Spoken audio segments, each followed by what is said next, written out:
Hi, everybody. It's getting a bit late in the afternoon, but we have some very exciting sessions. Now we have David to talk about Kubernetes and his story with it. Yeah. So Hi, guys. I'm David, and this talk is on choosing a Kubernetes integration that's right for you. So before we begin, a bit about myself. So most people brag that they're a husband, a dad. Well, I'm the firstborn. I have a younger sister. So those of you who have younger sisters can understand. If you're the younger sister, you know how your brother feels about you. I'm also into sports. I love playing rugby. So that's more about me. Now coming to the technical side, I'm a committer to the CloudStack project. I'm a member of the Kubernetes Org. And I'm a developer working at ShapeBlue. All right, so let's get a quick rundown of what's happening. So first we'll start off with what is CKS and what is CAPI. What are they? Why were they built? What's the difference? How do they work? Why you would want to choose a particular one? The differences, the pros, the cons, the use case to choose which one is the right, which is the right choice for you. And finally, if we have time, a quick demo. All right, so let's talk about why we have CAPI, why do we have CKS, why do we even have a bunch of Kubernetes integration technologies? So let's start off with the problem. Initially, when Kubernetes first came out, it was confusing to set up. It was a pain to set up. It was manual, or if you were smart enough, you could automate it. But it still poses a whole load of challenges. It's hard to manage a cluster. You have to manage the entire life cycle, security, CNI, all of those things that you got to integrate into your cluster.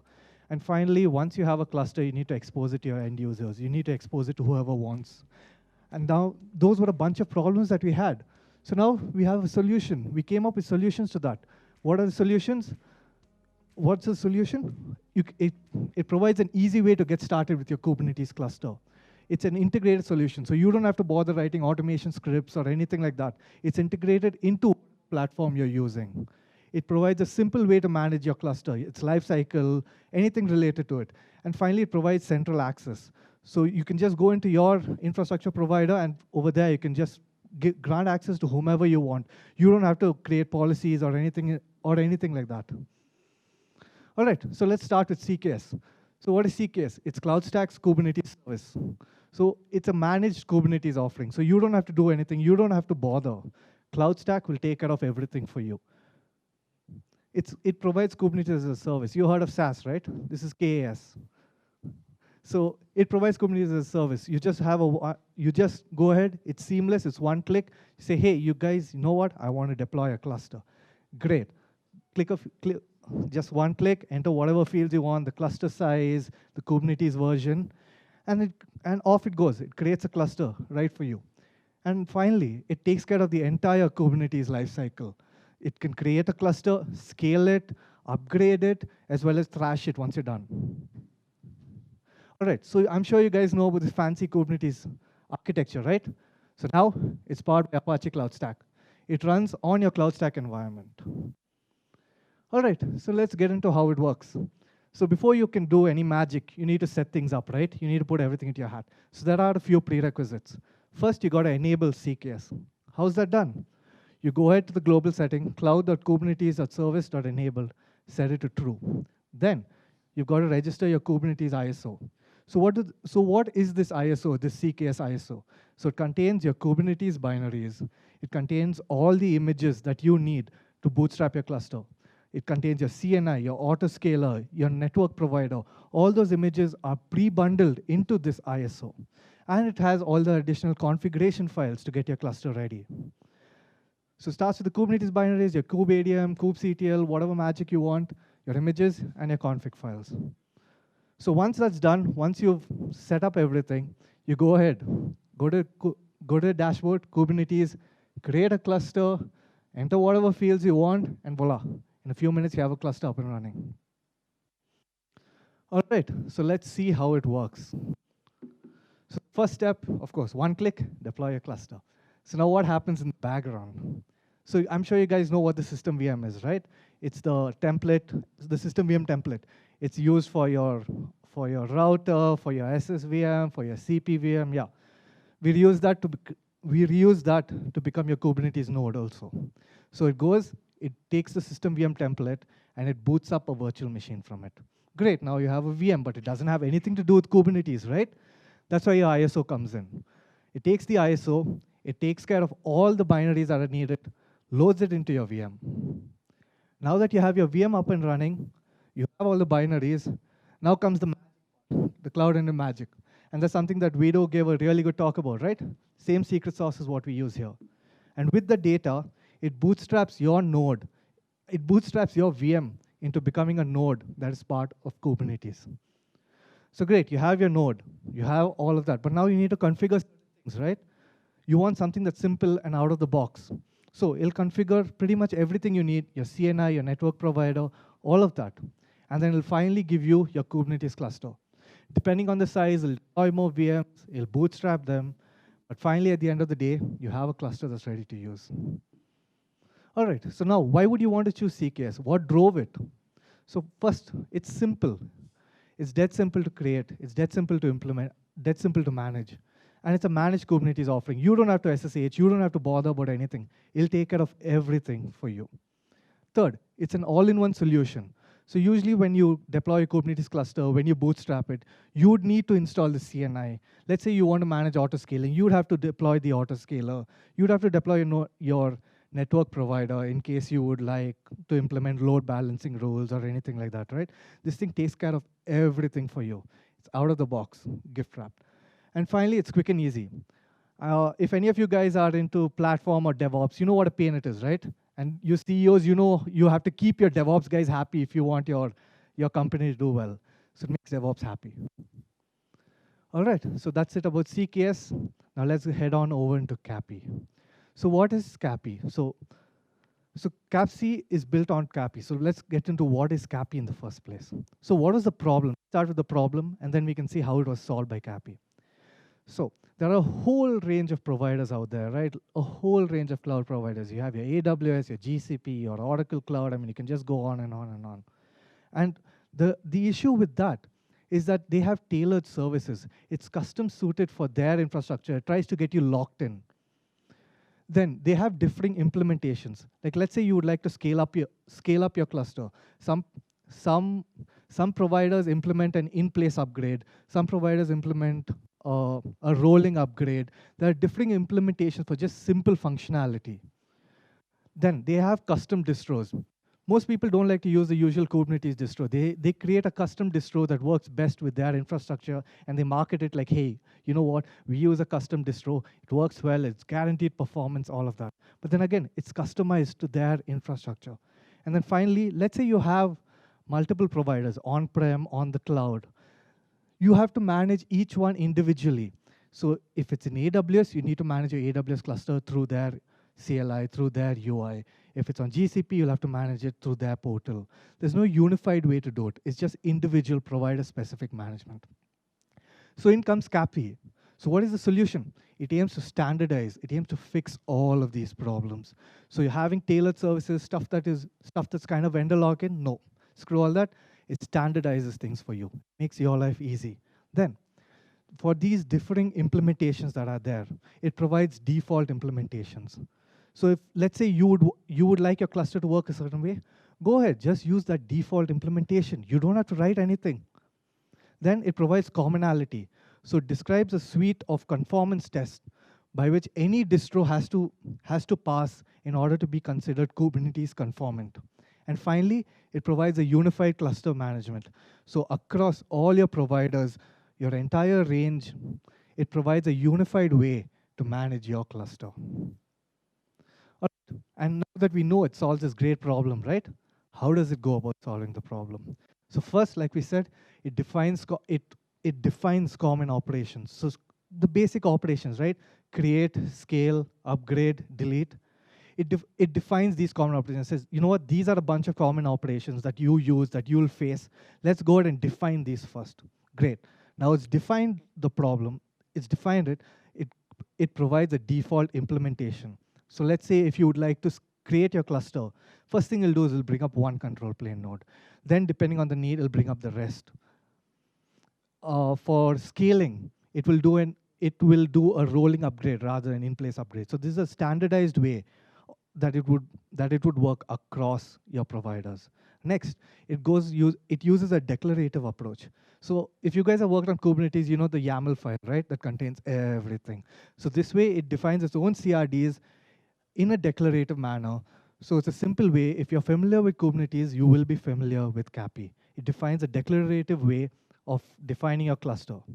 And finally, it provides a tool, a CLI tool called Cluster CTL, through which you can manage all your clusters. So you have a single tool to manage your clusters wherever they reside. All right, so let's see how it works from a high level, and then we'll dig in a bit deeper. So you have your cluster definition. You said, hey, I want a cluster. I want it running on this particular infrastructure. Okay, it's on that infra. Now I want this particular Kubernetes version. I want 3 control plane nodes. I'd like 5 worker nodes, whatever your heart desires. You define your cluster. Then you send it over to CAPI. CAPI reads it. It says, oh, okay, this guy wants this. He'd like all of these configurations. Great. So I know what to do, but I don't know how to do it, right? It's a Kubernetes, it's a Kubernetes subproject. It doesn't know how to interact with the provider. It doesn't know, because this provides a high-level interface. It tries to solve all those problems. So what does it do? It delegates all of that to the provider, to the cloud provider. And your cloud provider, in turn, talks to your infrastructure and says, hey, you know what? This guy wants a cluster. OK, let me create all the basic resources first. The network. Now, let me boot up the VMs. Let me bootstrap them. Let me add it to the cluster. Let me run health checks. Whatever is needed. And by the end of it, you have your Kubernetes cluster up and running. And now, CAPI is powered by CloudStack. So now CloudStack is a provider for CAPI. So all your Kubernetes clusters can run on your CloudStack infrastructure. All right, so I was talking about the declarative approach, right? So this is an example of what it looks like. Don't be worried, the tool will generate this entire YAML for you. You'll just have to specify a few details. So it says, hey, you know what? I want a cluster. I want the infrastructure to be CloudStack. And let's say I want it in this zone. I want this to be the network on which it runs. This is the public IP that I want to use as its endpoint. This is the port. There are a whole bunch of other configurations, but this is a simple example. So you define your cluster. You say which provider you want. Provide the provider-specific details like the zone, the network, template that you'd want to use. And that's it. You've defined your entire cluster. All right. So now before we go into the details of CAPI, let's get a few things right. We need to understand a few concepts that are there. All right, so you guys have seen Inception, right? Dream within a dream. Well, this is Kubernetes within Kubernetes. Your Kubernetes, you have a management cluster which manages the lifecycle of your workload clusters. So you have a Kubernetes cluster. It can run wherever you want. It can run on the cloud. It can run on your infra. It can even run on your laptop. And that cluster manages your workload clusters. Then it runs all your CAPI components on it. So CAPI has a bunch of components. It would need to manage your control plane. It would need to check the health of your cluster. All of those things runs on your management cluster. Then your provider, let's say you would like a cloud cluster on AWS, on GCP, on CloudStack. So those providers that in turn talk to your infrastructure reside on your management cluster. Then, apart from all of that, when you have a cluster up and running, it would like to know the resources that are there, right? How many clusters are there? How many nodes are there? What is their state? Are they healthy? Are they up and running? So those details are also stored on your management cluster. Next, let's move on to the workload cluster. So what is the workload cluster? So you have a management cluster. What it does is it deploys clusters on your infrastructure. Those clusters which it controls, which it deploys, are your workload clusters. And they run on your provider-specific infrastructure. And these are the clusters that you would expose to your end users. So let's say you're the platform team, you would own the management cluster.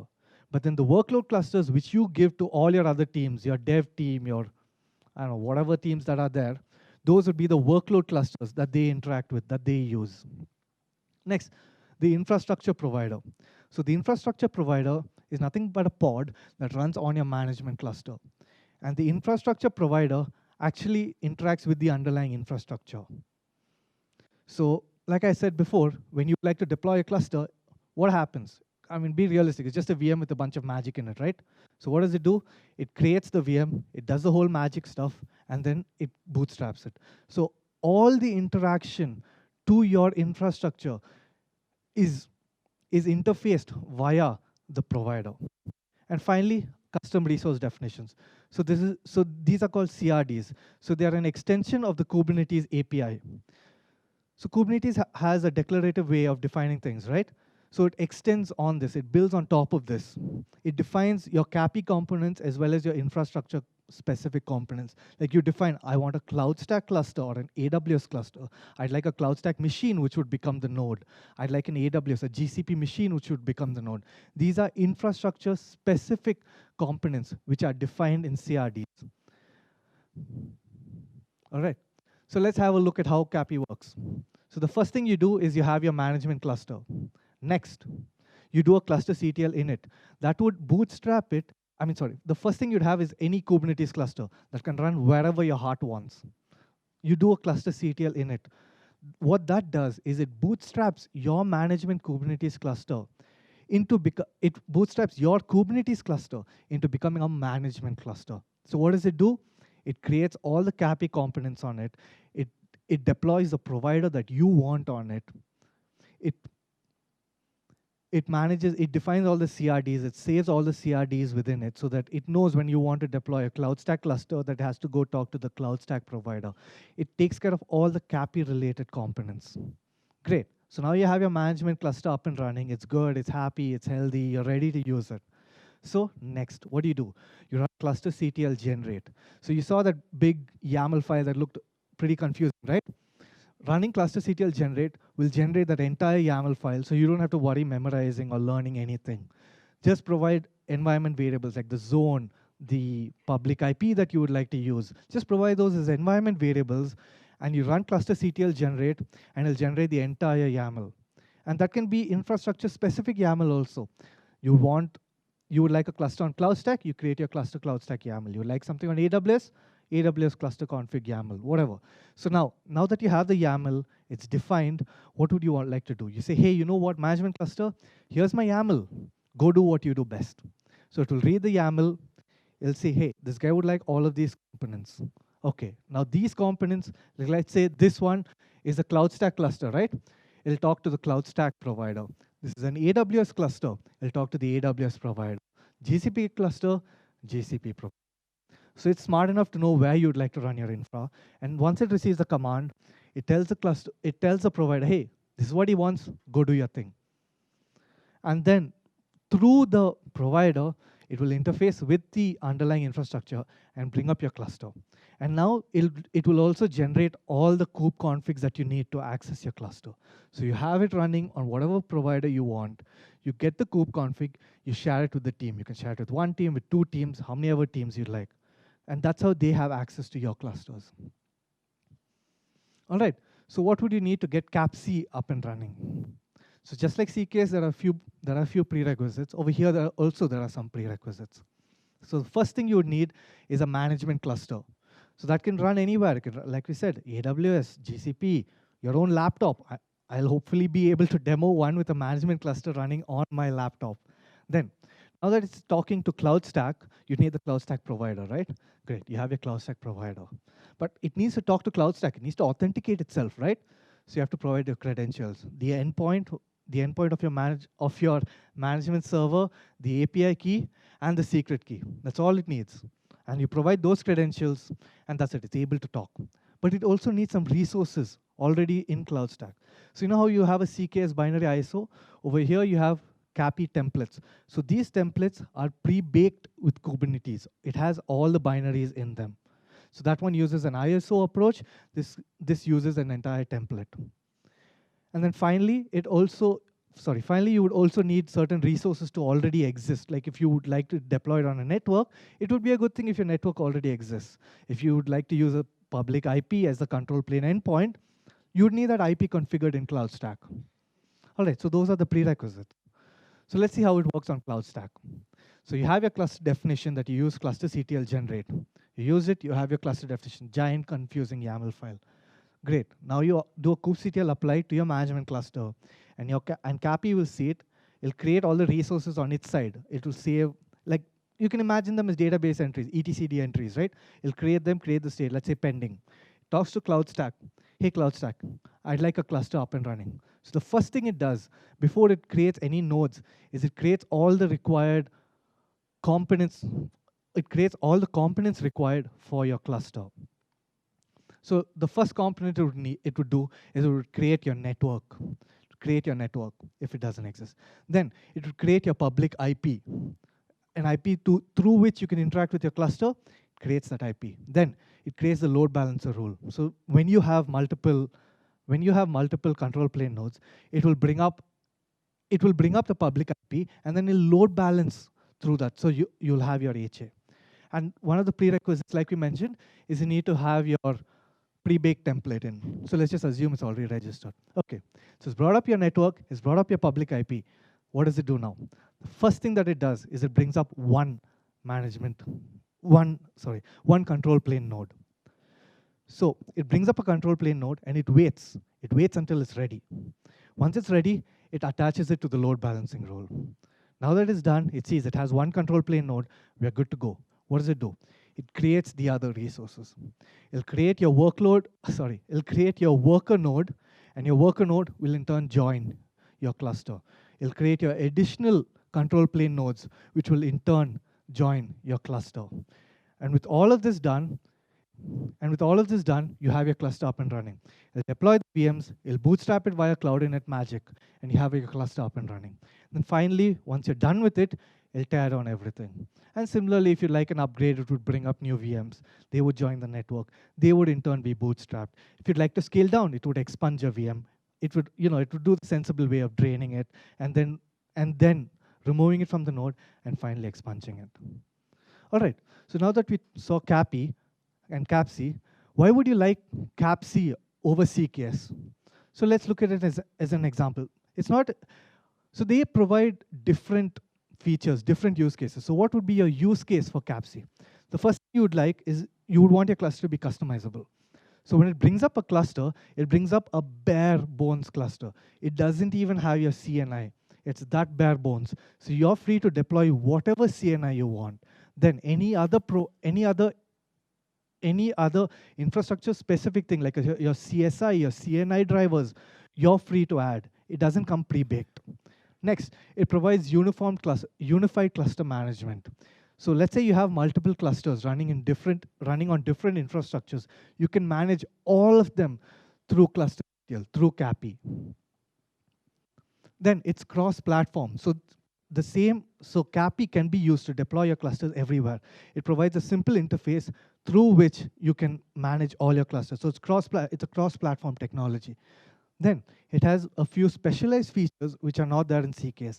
CKS aims to be a simple out-of-the-box solution. So if you have specialized features or advanced requirements, like you would like host affinity or anti-affinity, you want all your control plane nodes to run on different hosts, because in case your host itself goes down.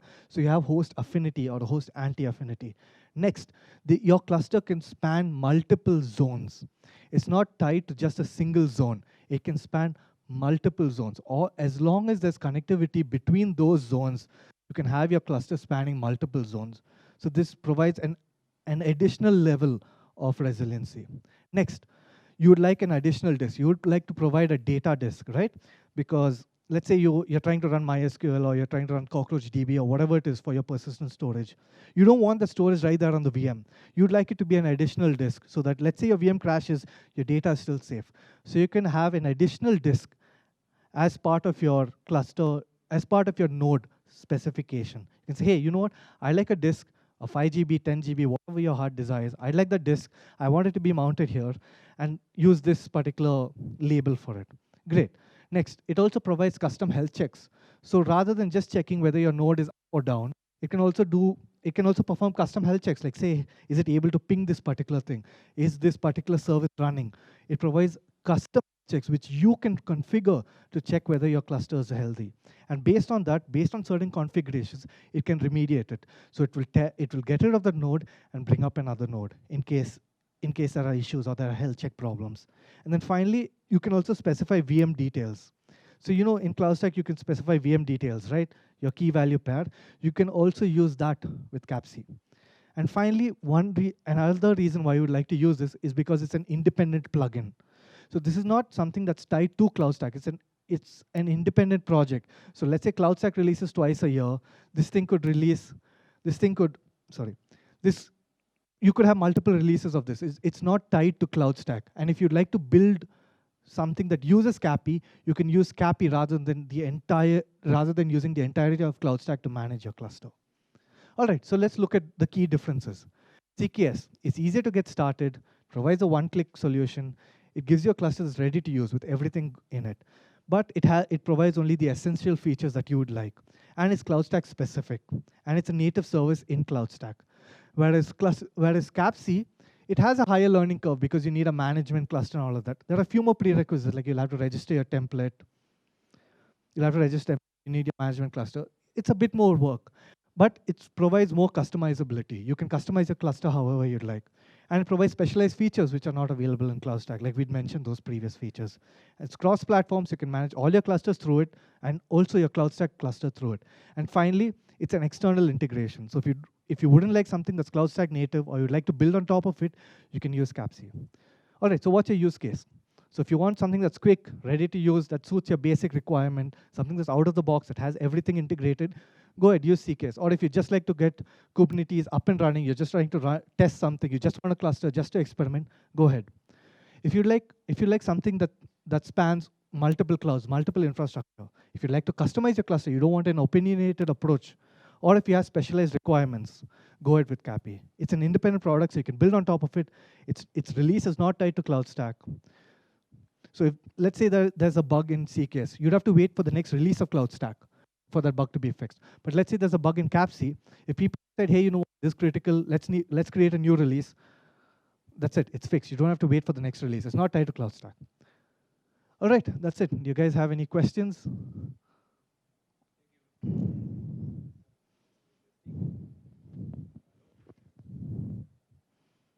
Is the mic on? Yeah. Thank you, David. That was a great session. I think you should rename your session to One-Click Kubernetes in CloudStack. How do you like that? Yeah, next time. Awesome. Hello? Yeah. Awesome. Nice presentation. Super engaging. I liked it. I had a question about the custom health checks you mentioned. Mm-hmm. What can I imagine if you have a custom health check? You said the service or whatever, but how can you define that custom health check? You know, the same way you define anything in Kubernetes, right, via YAML. Yeah. So there is a spec, a custom health check spec, which is defined over there. You can specify it.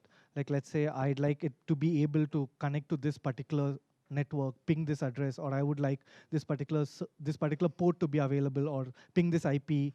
Sorry, this particular. You get it, right? Yeah, exactly. Port, just YAML exactly. and declarative. Yeah. Okay. So those are custom health checks, and if it fails, it'll tear it down and bring up a new node. Awesome. Okay. Cool. Super. Thanks. So thanks for the presentation. I kind of missed the conclusion on what you would suggest, because you leave it in the middle, and I have the feeling you have an opinion, but you didn't express the opinion. So I would like to ask you for your opinion. Okay, putting my job at risk. All right. All right, well, to be honest, it really depends on your use case. Like if I'm experimenting with CloudStack, if I want a cluster up and running, if I want to just simply deploy something in a test thing, I would use CKS. Or if I want something that's completely out of the box, right? I don't want to have any other. I don't want to work extra. I don't want to do anything except click one button. You'll get an opinionated Kubernetes cluster. But if you want to completely customize your cluster, if you want to integrate it with external providers, if you have multiple clusters on different clouds and you'd like a unified way, go ahead with CAPC. It just depends on your use case. All right, more questions? Charles?